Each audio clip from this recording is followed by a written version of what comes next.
How's it going, guys? Today we're going to be learning how to make these two extremely simple and extremely deadly hunting arrows. Now, I'm going to start out the video by saying that I am not a proponent of hunting illegally and that I am completely opposed to killing just for pleasure, meaning killing something for no reason and then leaving it on the ground. So if you're going to actually use these for hunting, I would just highly suggest that you thoroughly research the local laws, and also that you only kill something if it's completely necessary or if you're feeding yourself or your family. With all that said, let's build these things. So the first arrowhead we're going to be making is called a bird point. These are perfect for smaller game like squirrels or rabbits or raccoons that might be ripping up your garden or your garbage cans or your bird feeders. Just game that is small enough that a broadhead would kind of be overdoing it. But these arrows can actually be used to hunt bigger game as well. The Native Americans were known to hunt deer and even elk with arrowheads that were hardly the size of your fingertip. And these are all the supplies you're going to need: duct tape, a razor blade, dowel rod, and some paracord. Here's how we're going to do the arrowhead. I'm pretty sure razor blades, like for utility knives, have a pretty universal size, but in case they don't, we're going to measure the length of this edge right here and use it on this side to make our mark on the blade. So this edge was just shy of 2.5 centimeters or 1 inch, so I measured that onto this side, marked it here. Now we're going to draw a line from this dot to this corner. So instead of using a Sharpie to get a much more precise line, I just used another razor blade and scratched the line into the surface. And something else, you might notice that this edge right here looks like it's longer than this edge. That's just an optical illusion because of the bevel on this side. Once you sharpen this side, it's going to look the exact same. And if you want to make two arrowheads out of this razor blade, this is the part where you draw the other line too. And now scratch a center line into the razor blade and then cut it in half using a Dremel tool with a cutoff wheel. Once you've got it cut in half, then mark out the center of the line that goes across the blade.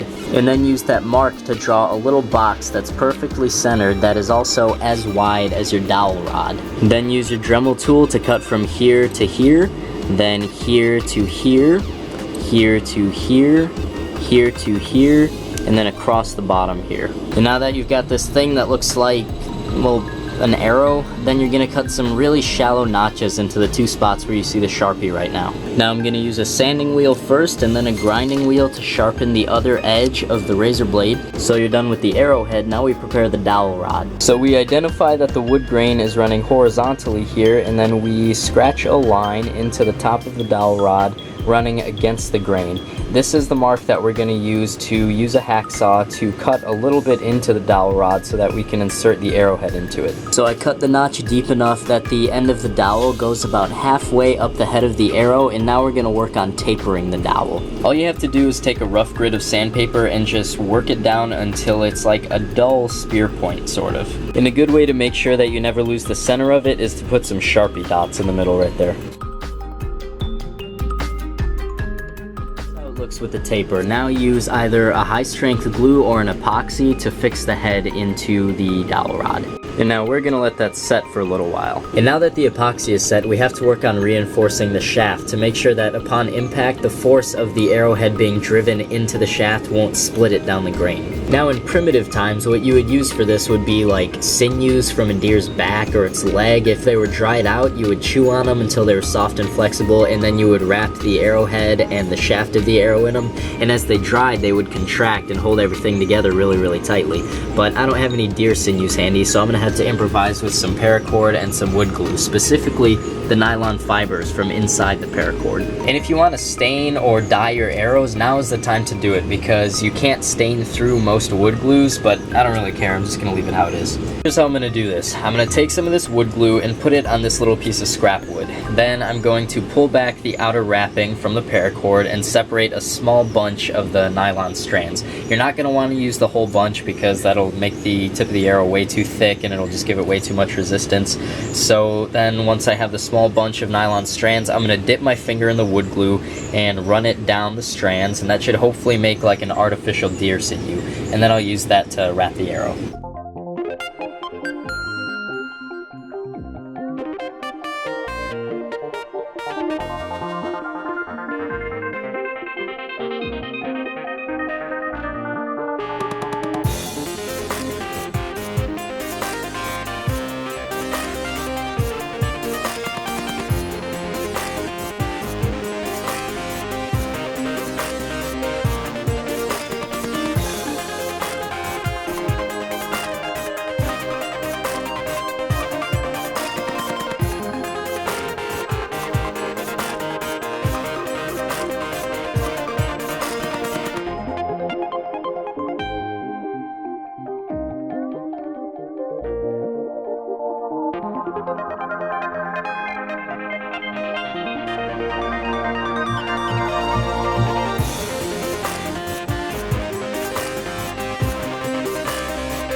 So yeah, I'm actually a little bit too excited about the way this turned out. I mean, I've never done it before, so I had no idea if this whole nylon and wood glue thing would actually work.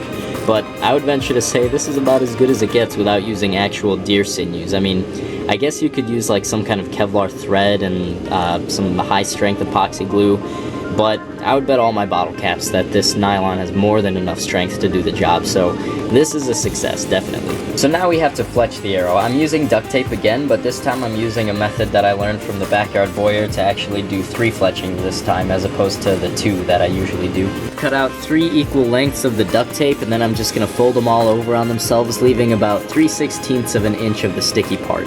Now that I've got all the pieces folded over, I'm gonna stack them all on top of each other. I didn't learn this part from the backyard voyeur, so I hope it works, but I think this will be a pretty effective way to cut out all the pieces identically. I stacked them all up on each other, and as long as you make sure that the duct tape is clean and that you're not getting the sticky parts dirty, this really shouldn't be a problem. So now I'm gonna cut out the shape of the fletchings. I cut off a little bit from both ends to make sure that they're the exact same length, and now I'm going to cut along these black lines. Now we very carefully attach all the fletchings to the back of the arrow. Do your very best to space them out evenly, but just kind of take comfort in knowing that it'll never be perfect, and just do the best that you can do.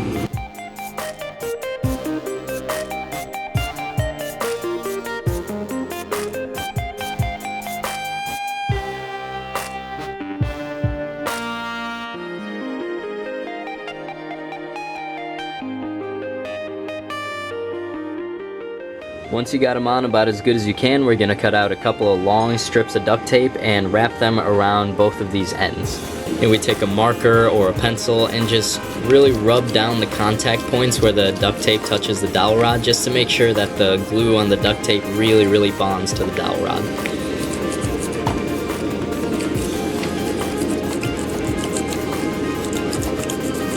And now we use either a file or a hacksaw or a Dremel tool to cut a notch into the back end of the arrow, making sure that it lines up horizontally with 2 of the fletchings. To hold it still, I wrapped it up in some leather and clamped it in the vise.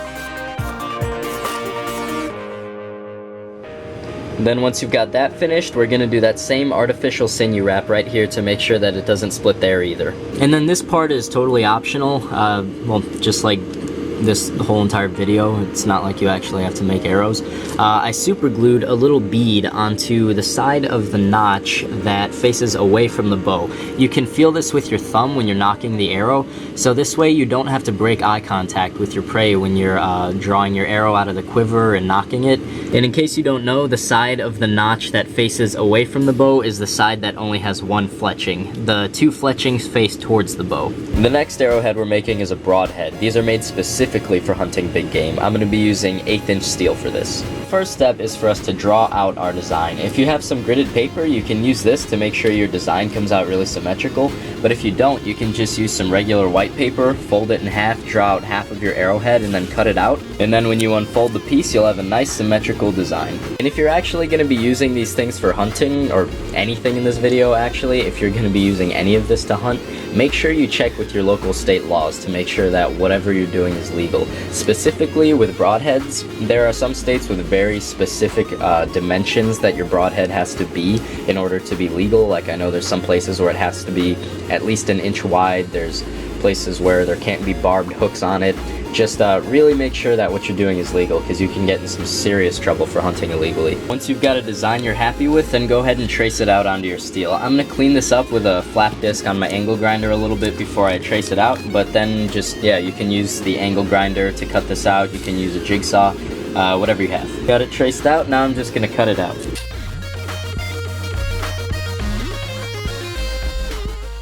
Some small horizontal notches where you see the Sharpie. Now I'm going to sharpen the edges using, again, the flap disc.